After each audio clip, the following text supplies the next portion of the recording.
1875 की बात है जब पुणे के रहने वाले वासुदेव बलवंत फड़के, जिसने एक दिन ब्रिटिश हुकूमत से तंग आकर हथियार उठा लिया, उसने 300 लोगों का अपना गुट बनाया और अमीरों को लूटकर गरीबों में बांटना शुरू कर दिया। अभी तक सब कुछ ठीक चल रहा था, लेकिन मुसीबत तब खड़ी हुई जब इस गुट ने पुणे के धामली गांव में एक व्यापारी के घर छापा मारा। यहाँ बड़ी बात यह थी कि अंग्रेज़ों के लिए इकट्ठा किया गया टैक्स इसी व्यापारी के घर जमा होता था। यानी उन लोगों ने टैक्स का पैसा लूटा और आसपास के अकालग्रस्त गांव में बांट दिया। अंग्रेज इस घटना से बौखला गए।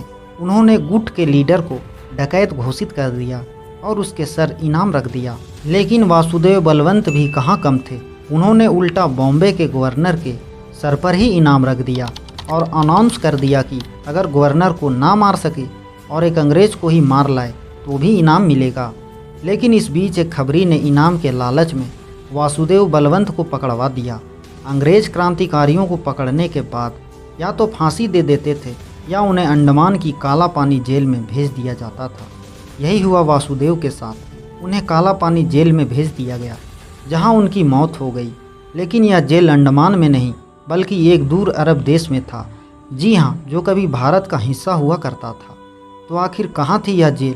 वहीं अरब का ऐसा कौन सा हिस्सा है जो ब्रिटिश इंडिया का पार्ट हुआ करता था, और वह भारत से अलग कैसे हुआ, जानेंगे आज के इस वीडियो में। हमारा इंडिया, जिससे 3260 किलोमीटर दूर अरब का एक ऐसा देश पड़ता है, यमन। अगर यमन के नक्शे को थोड़ा जूम करें तो रेबन पेनिनसुला के एकदम दक्षिणी कोने में आपको एक बंदरगाह दिखाई देगा जिसका नाम है अदन।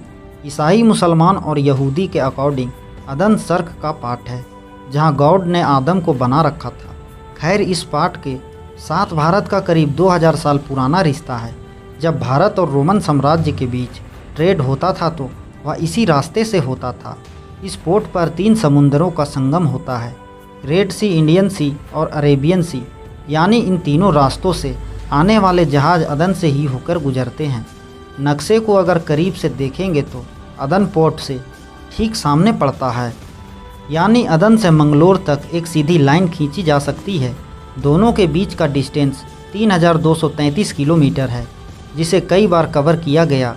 इसके अलावा अदन का एक अपना लंबा बड़ा इतिहास रहा है, जिसका जिक्र मिलता है एक सदियों पुरानी किताब पीपल्स ऑफ द एरेथियोरेंस में। यह किताब ईसा के बाद पहली सदी में लिखी गई थी। इसमें लाल सागर, Indian ocean, Arabian ocean, Persia की खाड़ी के बारे में डिटेल से लिखा गया है। यह किताब रोमन लोगों ने लिखी थी ताकि भारत के उन रास्तों को पहचाना जा सके जहां से ट्रेड किया जा सकता है। इसी किताब में अदन का भी जिक्र है, जिसमें लिखा है कि अदन समंदर के किनारे बसा है।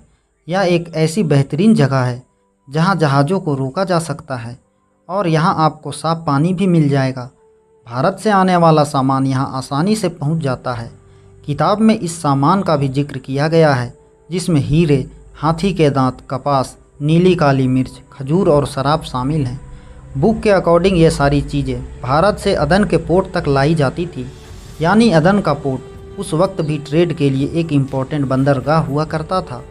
हालांकि इस पोर्ट और भारत के रिश्तों की यह सिर्फ शुरुआत ही थी। रोमन साम्राज्य के खात्मे के कई साल बाद भी अदन और भारत के बीच होता रहा। इन दोनों के बीच के रिश्तों में एक बड़ा मोड़ तब आया जब 1509 में अरेबियन सी में एक युद्ध छिड़ा, जो पुर्तगाली साम्राज्य और गुजरात के सुल्तान मिस्र के मामूल सल्तनत और जामोरिन के संयुक्त बेड़े के बीच लड़ा गया। और इस युद्ध ने सब कुछ बदल कर रख दिया। हुआ यह कि तब भारत से यूरोप तक मसाले पहुंचाने का एक ही रास्ता हुआ करता था। मसाले, चीनी, जवाहरात, गेहूं, पान, सुपारी, अरबी घोड़े, खजूर, ड्राई फ्रूट्स, इन सब चीज़ों का इंपोर्ट रेड सी से होते हुए अदन बंदरगाह तक और फिर वहां से मिस्र और आगे रोम तक होता था। इस पूरे रास्ते पर इस्लामिक शासकों का कंट्रोल था। वो लोग इस व्यापार से खूब मुनाफा कमाते थे। एग्जाम्पल के लिए कालीकट को ही ले लेते हैं, जहां से 4.64 डकेट के मसाले खरीदे जाते थे। यानी डकेट यानी कि सोने के सिक्के, जो तब पूरे यूरोपियन करेंसी के रूप में यूज किए जाते थे। व्यापारी 4.64 डकेट में खरीदे गए मसालों को मिस्र ले जाकर 25 डकेट में बेचे जाते थे। वहीं तक जाते जाते इनकी कीमत हो जाती थी 56 डकैत, यानी कि जब ये पुर्तगाल पहुंचते थे तो उन्हें 80 डकैत में खरीदा जाता था। यानी भारत से पुर्तगाल पहुंचते पहुंचते मसालों की कीमत 20 गुना हो जाती थी। यह सौदा पुर्तगाल को काफ़ी महंगा पड़ता था। इसीलिए जब वास्को डिगामा ने भारत तक समुद्री रास्ता ढूंढा तो उसके बाद पुर्तगाल को व्यापार का सीधा रास्ता भी मिल गया। साल 1500 में पुर्तगाल ने अपने एक जहाजी पेड़े को भारत भेजा। कोचीन में पुर्तगाल की पहली फैक्ट्री तैयार हुई और यहाँ से कम दामों में मसालों को यूरोप भेजना शुरू कर दिया गया, जिससे दक्षिण भारत में व्यापार की नई लड़ाई शुरू हो गई। अब तक इस रेस में गुजरात के सुल्तान और मालाबार के जमोरिन सुल्तान का एक अधिकार था। अब पुर्तगाली इसमें इंटरफेयर करने लगे थे। यह देखकर गुजरात और कालीकट ने मिस्र से मदद भी मांगी, क्योंकि अदन के बंदरगाह पर मिस्र का कंट्रोल था। मिस्र पर तब मामल सुल्तान अल अशरफ कसू अल गौरी का शासन हुआ करता था। उनके लिए भारत से हो रहे मसालों का व्यापार ही उनकी इनकम का मेन सोर्स हुआ करता था। इसीलिए जैसे ही उन्हें खबर लगी तो पूरे राजवंश में हलचल मच गई। तब मामलों काफ़ी ताकतवर राजवंश हुआ करता था। उनकी घुड़सवार सेना तब दुनिया में सबसे ताकतवर मानी जाती थी, लेकिन पानी पर वह काफ़ी कमज़ोर थे। इसीलिए जब भी उनके जहाज़ भारत से लाल सागर की तरफ मसाले लेकर जाते, पुर्तगाली उन पर हमला कर देते। इस चक्कर में जामरीन समेत तमाम कई साझेदारों को भारी नुकसान होने लगा था। आखिर में परेशान होकर मामलू सुल्तान ने पुर्तगालियों से निपटने के लिए साल 1550 में अपनी सेना भारत की तरफ रवाना कर दी और इस सेना के कमांड थे एडमिरल हुसैन अल कुर्दी। इसके 9 साल बाद यानी साल 1509 में हुसैन अल कुर्दी और पुर्तगालियों के बीच एक भयानक बड़ी जंग छिड़ी, जिसमें पुर्तगाली जीत गए। वहीं यह युद्ध हारने के बाद मामलू वंश कमज़ोर होता चला गया। इसके बाद 1517 में ऑटोमन साम्राज्य के साथ हुए युद्ध में भी इस मामलों को हार का मुंह देखना पड़ा था। इस हार के साथ ही उनके इस साम्राज्य का अंत हो गया। इसके बाद ऑटोमन साम्राज्य ने अदन के साथ साथ पूरे यमन पर कब्जा कर लिया, जिसके चलते ऑटोमन साम्राज्य और पुर्तगालियों में भयानक युद्ध हुआ, जिसमें ऑटोमन जीत गए और पुर्तगालियों को अदन से भागना पड़ा। इसके बाद पुर्तगालियों ने जेदाह और मोखा जैसे दूसरे बंदरगाहों का इस्तेमाल करना शुरू कर दिया और अदन बंदरगाह लगभग बर्बादी की कगार पर पहुंच गया था। हालात ऐसे थे कि ऑटोमन सुल्तान के दौर में अदन एक मामूली गांव बनकर रह गया था। 300 सालों तक इसका यही हाल रहा, लेकिन साल 1837 में इतिहास ने एक बार फिर से करवट बदली और एक ऐसी घटना घटी जिसने अदन को फिर से टॉप पर लाकर खड़ा कर दिया। दरअसल 20 फरवरी 1837 को एक जहाज़ कलकत्ता से निकलकर जेदा की तरफ जा रहा था, जिसका नाम था दरिया दौलत। रात काफ़ी थी, इसीलिए कुछ दिखाई नहीं दे रहा था। इसीलिए जब यह जहाज़ अदन के नज़दीक होकर गुजर रहा था, तभी ये एक चट्टान से टकरा गया और शिप आगे जाने लायक नहीं रहा। इसमें बेशकीमती सामान भरा हुआ था, इसीलिए इसके ऊपर ब्रिटिश झंडे लगे हुए थे ताकि कोई उस पर हाथ न डाले। लेकिन जैसे ही बंदरगाह पर शिप खराब हुआ, अदन के सुल्तान मोहसिन ने इसे अपने कब्जे में ले लिया। अंग्रेज़ों को जब यह बात पता चली कि उनका जहाज़ किसी ने कब्जा कर लिया है, वह आग बबूला हो गए। इसके बाद उन्होंने तुरंत अपना एक दूत सुल्तान के पास भेजा ताकि बातचीत से बात सुलझ जाए। बातचीत के बाद एक सौदा तय हो गया। सुल्तान मोहसिन चाहते थे कि पोर्ट पर दोनों का ज्वाइंट कंट्रोल रहे, लेकिन अंग्रेज़ पूरा कंट्रोल चाहते थे। 1 साल तक समझाने के बाद भी जब सुल्तान नहीं माना तो अंग्रेज़ों ने फौज भेजकर अदन पर अटैक कर दिया और उसे ब्रिटिश इंडिया का हिस्सा बना लिया। यानी अदन अब भारत का हिस्सा था। अदन पर वह सारे कानून लागू होने लगे जो भारत में लागू होते थे, यहाँ तक कि भारतीय रुपया अदन की आधिकारिक करेंसी बन गया। अंग्रेज़ों ने इसके बाद अदन में एक फैक्ट्री खोली और एक पलटन अदन में तैनात कर दी, जिसमें 2000 भारतीय जवान शामिल थे। इसके बाद साल 1850 में अदन को एक टैक्स फ्री पोर्ट घोषित कर दिया गया। अंग्रेज अदन पोर्ट का इस्तेमाल शराब, नमक और हथियारों की ट्रेड के लिए किया करते थे। अदन अगले 20 सालों तक इंडिया ओशन का एक महत्वपूर्ण पोर्ट बना।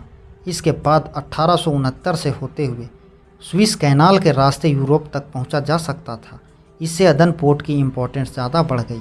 अफ्रीका, एशिया और यूरोप के बीच अदन एक केंद्र की तरह डेवलप हुआ। इसके रेवेन्यू में 8 गुना की बढ़ोतरी हुई। एक तरह से अदन अंग्रेज़ों के माल का गोदाम बन गया था, क्योंकि अदन से भारत के पुराने व्यापारिक रिश्ते थे। वहीं अंग्रेज़ों के दौर में भी गुजराती और मारवाड़ी व्यापार की खूब आमदनी हुई। तब अदन में एक जेल भी हुआ करता था, जो एक तरह से दूसरा काला पानी कहा जाता था। यहाँ भारत के कई क्रांतिकारियों को रखा गया, जिनमें एक वासुदेव बलवंत भी शामिल थे, जिसकी कहानी हमने आपको शुरू में ही सुनाई थी। वासुदेव के अलावा भारतीय इतिहास के कई और महत्वपूर्ण लोगों के साथ अदन का नाम जुड़ा हुआ है। इन्हीं में से एक पंजाब के आखिरी महाराज दलीप सिंह भी थे। उन्हें जायदाद से निर्वासित करके इंग्लैंड भेज दिया गया था। महाराजा दिलीप सिंह जिंदगी भर वापस पंजाब आने की सिर्फ उम्मीद ही करते रहे। साल 1864 पर पेट्रोल पंप पर काम करने के बाद उन्होंने धीरे धीरे तरक्की की। एक फ्रेंच फर्म में सेल्स मैनेजर की नौकरी की, जो इसके बाद सेल कंपनी के साथ काम करती थी। फिर वह भारत आ गए। भारत आकर उन्होंने अपनी जीवन का एक किस्सा सुनाया।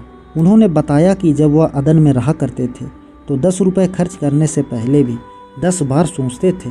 खैर, सवाल यह था कि अगर अदन ब्रिटिश इंडिया का हिस्सा हुआ करता था तो यह भारत से अलग कब हुआ। दरअसल अप्रैल 1937 में ब्रिटिश सरकार ने अदन का एक गवर्नर नियुक्त किया, जो सीधे लंदन को रिपोर्ट करने लगा। इसके बाद अदन ब्रिटिश इंडिया के कंट्रोल से बाहर हो गया। वहीं आज़ादी के बाद 1950 में भारत और यमन के बीच अच्छे रिश्तों की शुरुआत फिर से हुई। हालांकि तब भी अदन पर कंट्रोल अंग्रेज़ों का ही था। साल 1963 में अंग्रेज़ों ने अदन छोड़ दिया, लेकिन इसके बाद भी वहां भारतीय व्यापारियों का दबदबा बरकरार रहा और अदन का बंदरगाह आज भी भारत से होने वाली ट्रेड का एक इम्पोर्टेंट पोर्ट माना जाता है। तो यह थी अदन बंदरगाह की कहानी। लेकिन क्या अदन भारत को वापस मिलना चाहिए? कमेंट जरूर करें। वीडियो को लाइक, शेयर और सब्सक्राइब करना चैनल को बिल्कुल ना भूलें।